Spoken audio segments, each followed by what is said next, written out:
نحمده ونصلي على رسوله الكريم أما بعد فأعوذ بالله من الشيطان الرجيم بسم الله الرحمن الرحيم رب اشرح لي صدري ويسر لي أمري واحلل عقدة من لساني يفقهوا قولي واجعلني وزيرا من أهلي اللهم فقهنا في الدين اللهم انفعنا بما علمتنا وعلمنا ما ينفعنا وزدنا علما اللهم ألهمني رشدي وأعذني من شر نفسي اللهم إني أسألك علما نافعا وعملا متقبلا ورزقا طيبا اللهم إني أعوذ بك من علم لا ينفع ومن قلب لا يخشع ومن نفس لا تشبع ومن دعوة لا يستجاب لها رب هب لي حكما والحقني بالصالحين واجعل لي لسان صدق في الآخرين واجعلني من ورثة جنة النعيم آمين يا رب العالمين آج انشاءاللہ ہم 58th کلاس کریں گے سبحانک لا علم لنا الا ما علمتنا انک انت العلیم الحکیم انشاءاللہ 58th کلاس کریں گے آج، اور اس میں ہم دا ایئر آف ڈیلیگیشنز عام الوفود جسے کہا جاتا ہے۔ عام مطلب عین سے جو ہوتا ہے نا عام، اس کا مطلب سال، اور وفود مطلب وفد جو ڈیلیگیشنز آئے تھے، ان کو گروپس جو آئے تھے مدینہ میں پھر ڈفرینٹ نیگوسیشنز کرنے کے لیے، وہ بھی ہم دیکھیں گے کہ کیا تھی۔ تو یہ جو عام الوفود ہے 9 ہجری کو یہ کہا جاتا ہے، لیکن ہمیں یہ خیال رکھنا ہوگا کہ جو وفود تھے وہ صرف 9 ہجری میں نہیں آئے تھے، بلکہ 5 ہجری میں آنا شروع ہو چکے تھے۔ 5ویں ہجری میں جب جنگ احزاب ہوئی ہے، جنگ خندق، غزوہ خندق، اس کے بعد یہ سب پر واضح ہو گیا تھا کہ قریش کی یا کافروں کی کوئی بننے والی یہاں پر ہے نہیں، کیونکہ کتنے زیادہ ٹرائبز اکٹھے ہو کر آئے تھے نا، اور ہار کے واپس چلے گئے تھے، کچھ بھی وہ مسلمانوں کا بگاڑ نہیں سکتے تھے۔ تو اس کے بعد عقل مند تھے ارد گرد کے رہنے والے لوگ، انہیں ریئلائز ہو گیا کہ اب ہمارا بننا کچھ نہیں ہے، ہمیں الٹیمیٹلی ایکسپٹ کرنا یا کوئی بھی معاہدہ کرنا ہوگا۔ تو 5 ہجری آنورڈ ٹرائبس جو ہیں، ڈفرینٹ ڈیلیگیشنز، وفود، وہ آنا شروع ہو گئے تھے۔ لیکن 9 ہجری میں تبوک کے بعد، تبوک میں بھی کیا ہوا تھا کہ جو روم کی طرف گئے تھے آپ صلی اللہ علیہ وآلہ وسلم، لیکن وہاں کے جو عیسائی تھے انہوں نے سامنے نہیں آئے، ایک آدھی جھڑپ ہوئی تھی خالد بن ولید جو تھے رضی اللہ تعالیٰ عنہ، ان کے گروپ کے ساتھ، وہ ہم نے ڈسکس کر لی تھی، لیکن وہ بہت چھوٹی سی جھڑپ تھی، اس کے علاوہ ایسا کوئی جھڑپ نہیں ہوئی تھی، عیسائی آئے ہی نہیں، اور آپ صلی اللہ علیہ وسلم پھر لے کر واپس آ گئے تھے صحابہ کو۔ تو اس سے سب کو ظاہر ہو گیا تھا، کلیئر ہو گیا تھا کہ اب مسلمانوں کے سامنے کوئی ٹکنے والا نہیں ہے، اور جیت الٹیمیٹلی آپ صلی اللہ علیہ وآلہ وسلم کے لیے ہی ہے اور اسلام کے لیے ہی ہے۔ تو یہ وہ ایئر تھا 9 ہجرہ جس میں کہ پھر میکسیمم سب سے زیادہ وفود آئے ہیں مدینہ آپ صلی اللہ علیہ وآلہ وسلم سے ملاقات کرنے کے لیے، اس لیے اس پرٹیکولر سال کو پھر عام الوفود کہا جاتا ہے۔ اور اراؤنڈ کتابوں میں مینشنڈ ہے 100 to 110 ڈیلیگیشن، 100 سے 110 کے قریب جو وفود ہے وہ آئے، اور ان میں سے اب اتنے زیادہ وفد ہیں تو ظاہر سی بات ہے ہر ایک کا مزاج ڈفرینٹ ہوگا، ہر ایک کا اخلاق ڈفرینٹ ہوگا، بات کرنے کا طریقہ ڈفرینٹ ہوگا، کچھ لوگوں میں ایروگنس بہت زیادہ ہوتی ہے، یعنی تکبر ہوتا ہے، اور ہر کوئی سبمٹ کرنے کے لیے، بات ماننے کے لیے نہیں آتا۔ ایون جب ہم کلاس میں پڑھاتے ہیں، کلاس روم میں آپ سوچتے ہیں اپنے اسکول کالج وغیرہ کا زمانہ، ایک ٹیچر اگر سامنے کھڑی ہوتی ہیں، آگے 50 اسٹوڈنٹس بیٹھے ہوئے ہیں، تو سارے اسٹوڈنٹس ایک ہی لیول پہ ٹیچر کی بھی بات نہیں سن رہے ہوتے، حالانکہ سبجیکٹ کو پڑھنا ان کے اپنے بینیفٹ میں ہوتا ہے، ایگزام دے کے انہوں نے کلیئر کرنا ہوتا ہے، ان کے گریڈس آ رہے ہوتے ہیں۔ ٹیچر کو تو ویسے بھی سیلری ملی جانی ہے، چاہے 50 کے 50 فیل ہو یا 50 کے 50 جو وہ نہ پڑھیں یا کچھ بھی کریں، لیکن اسٹوڈنٹس کا اپنا بینیفٹ ہوتا ہے، پھر بھی سارے اسٹوڈنٹس ٹوٹلی سبمٹ کر کے پورا کا پورا ٹیچر سے سمجھنے کے لیے سیریسنس کے ساتھ نہیں بیٹھے ہوتے۔ تو ایگزیکٹلی یہی حساب کتاب تھا، یہی اس ذہن میں رکھتے ہوئے سمجھیے گا، یہ مت سمجھے گا کہ سارے وقت جو ہے وہ سر تسلیم خم کرنے کے لیے ہی آئے تھے۔ تو مختلف پرپز تھے، ایک کچھ لوگ تو ڈیفینیٹلی کچھ وقت ایسے تھے جو اسلام قبول کرنے کے لیے آئے، کچھ نے آ کر بات چیت کی لیکن پھر بھی ریجیکٹ کر دیا اور کہا کہ ہم معاہدہ کریں گے آپ کے ساتھ، جزیہ دینے کے لیے تیار ہو گئے۔ اور آپ صلی اللہ علیہ وسلم نے کسی بھی پیگن کو، کسی بھی جو آئیڈل ورشپرس تھے، بت پرست لوگ تھے، ان کو عرب میں پھر رہنے کی اجازت نہیں دی کہ جی اب آپ پیگنزم بھی جاری رکھیں، بت پرستی بھی جاری رکھیں اور عرب میں بھی رہیں، اس کو چھوڑنا پڑے گا۔ اگر آپ عرب میں رہنا چاہتے ہیں تو آپ کو بت پرستی جو ہے اس کو چھوڑنا پڑے گا۔ اور یہ سورۃ التوبہ جو شروع کی آیتیں ہیں ان میں یہ ہمیں واضح ہو جائے گا جب اگلی کلاس میں ہم حضرت ابو بکر صدیق رضی اللہ تعالیٰ عنہ کا حج جو ہے وہاں سے بات شروع کریں گے، اور حجۃ الوداع آپ صلی اللہ علیہ وسلم کے حج تک جائیں گے، ٹھیک ہے؟ تو اس میں 9 ہجری والا حج جو ہے نا، ابھی 9 ہجری میں ہی جو حج آنا ہے ذی الحج کا، اس میں حضرت ابو بکر جائیں گے، پھر 10 ہجری میں آپ صلی اللہ علیہ وسلم کے ساتھ باقی تمام صحابہ اور حضرت ابو بکر بھی ڈیفینیٹ جائیں گے. تو یہ 2 حج کی کلاس میں ہوں گے، تو وہاں پہ پھر آپ کو آئیڈیا ہو جائے گا کہ کیسے آپ صلی اللہ علیہ وسلم نے یہ حکم دیا کہ اس کو یہ اب ختم ہو جائے گا. تو یہاں پر یہ ڈفرینٹ وفود آ رہے تھے، ان سے بات چل رہی تھی. پھر کچھ وقت آلریڈی اسلام قبول کر چکے تھے، وہ لوگ آئے تھے صرف دعا کروانے کے لیے. کچھ نے بالکل ریجیکٹ کر دیا، ریجیکٹرز کی آگے ہم انشاءاللہ ڈیٹیلز پڑھیں گے. تو بات اسٹارٹ کرتے ہیں ایک قبیلے سے جو کہ بنو عبد القیس تھا، اور یہ بحرین کے علاقے سے آیا تھا. بحرین آپ کو پتہ ہے ابھی بھی کنٹری ہے، میپ پہ ایگزسٹ کرتی ہے، لیکن اس وقت جو نقشے تھے وہ ڈفرینٹ تھے. یہ ہمیشہ ہمارے ذہن میں رہنا چاہیے. کبھی بھی یہ نہ سوچے کہ آپ وسلم مکہ میں پیدا ہوتے تو سعودیہ کا اب نقشہ وہی اس وقت تھا، بلکہ اس وقت پورا حجاز ایک علاقہ تھا، اور پورے حجاز کو ہم حجاز کا جو نقشہ ہے وہ ہمیں کاؤنٹ کرنا پڑے گا، اس میں دیکھنا پڑے گا. پھر سیریا جو ہے وہ پورے پیلسٹائن، سیریا، لیبنان، اور یہ کیا کہتے ہیں جارڈن، ابھی جو اسرائیل بھی بنا ہوا ہے، ان سارے علاقوں کو ملا کے شام کہا جاتا تھا. ٹھیک ہے. اسی طرح بحرین جو تھا وہ بھی کافی تھوڑا اس سے زیادہ ہی تھا، یہ سیم یہ آئی لینڈ ہی نہیں تھا بلکہ نقشے میں اس سے بڑا تھا. یہ جب بنو عبد القیس والے لوگ آئے ہیں بحرین سے، ان میں سے کچھ بت پرست بھی تھے اور کچھ عیسائی بھی تھے. اچھا، یہ اب جتنے بھی ڈیلیگیشنز پڑھیں گے ہم کوشش کریں گے، ہم 110 تو نہیں پڑھ سکتے، لیکن ہم کوشش کریں گے کوئی 10 15 20 تک تو ہم پڑھ لیں. اور یہ سارے کے سارے جو ہیں ڈفرینٹ بکس کے اندر لکھے ہوئے ہیں، لیکن میں یہ سارے آپ کو صرف اور صرف شیخ یاسر قاضی کی جو سیرہ ہے اس میں سے میں آپ کو پڑھا رہی ہوں، کیونکہ انہوں نے اس سارے کو کمپیکٹ کر کے ایک ہی جگہ پر انہوں نے پیش کر دیا تھا. تو اسی میں سے سٹوریز لے کے، بلکہ وہ سارا کا سارا ہی وہی میں آپ کو سارا کا سارا یہاں پر اب بتانے لگی ہوں، پڑھانے لگی ہوں. اس کلاس کے لیے بیسکلی سورس میری وہی ہے.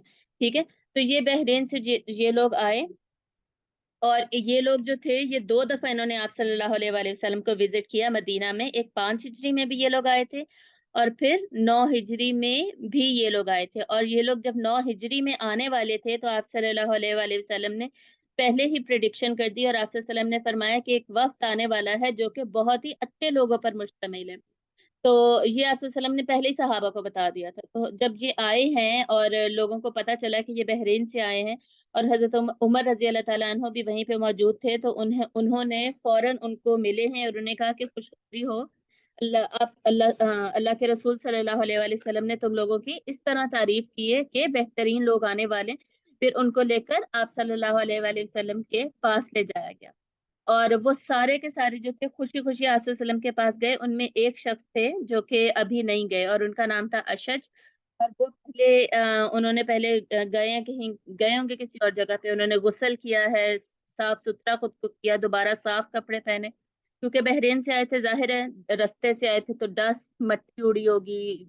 اونٹوں پر جب آتے ہیں تو صحرا کی مٹی لگ لگ کے ساری حالت اتنی اچھی تو نہیں ہوگی.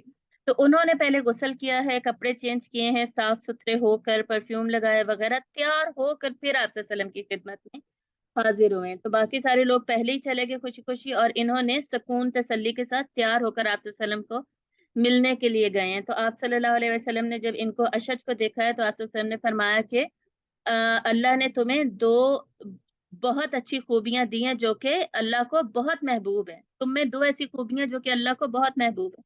تو انہوں نے پوچھا کہ کیا؟ تو آپ صلی اللہ علیہ وسلم نے فرمایا کہ حلم و عنات، مطلب یہ کہ حلم کہتے ہیں بہت زیادہ ایسا شخص جو کہ ریاکشن نہیں دیتا، ٹھیک ہے، جو کہ ایک کام ہوتا ہے، امن والا ہوتا ہے نا، امن والا شخص.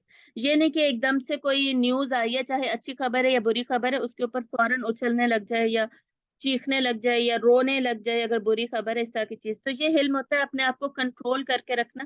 اور انات کا بھی یہی مطلب ہے کہ کمپوزڈ رکھنا خود کو، ریاکشن نہ دینا، یعنی نرم مزاجی ہونا اور کسی بھی چیز کے اوپر ریاکشن نہ دینا. دونوں ورڈز کے جو مطلب ہے وہ ایک دوسرے سے ملتے جلتے ہیں. تو اللہ تعالیٰ کو یہ دونوں خوبیاں بہت زیادہ پسند ہے. ٹھہراؤ ہوتا ہے ایسے لوگوں میں، عاجزی ہوتی ہے کہ کوئی بھی بات پتہ چلی ہے تو اس کے اوپر فوراً یہ ایموشنل ہو کے، اور یہ جاہلیت کی بھی نشانی ہوتی ہے نا کہ فوراً کسی چیز پہ ریاکشن دینا، جاہلیت دکھانا. اس جاہل کی جو ڈیفینیشن ہے نا اس میں بھی یہ آتا ہے کہ فوراً ریاکشن دینا، چاہے وہ اچھی بات ہے چاہے بری بات ہے، اس کو سننا نہیں، اس کو سمجھنا نہیں، اس پہ تدبر نہیں کرنا، بلکہ فوراً اس کو ریجیکٹ کر دینا یا ایکسیپٹ کر لینا، یہ والی چیز. تو ایسا نہیں، بلکہ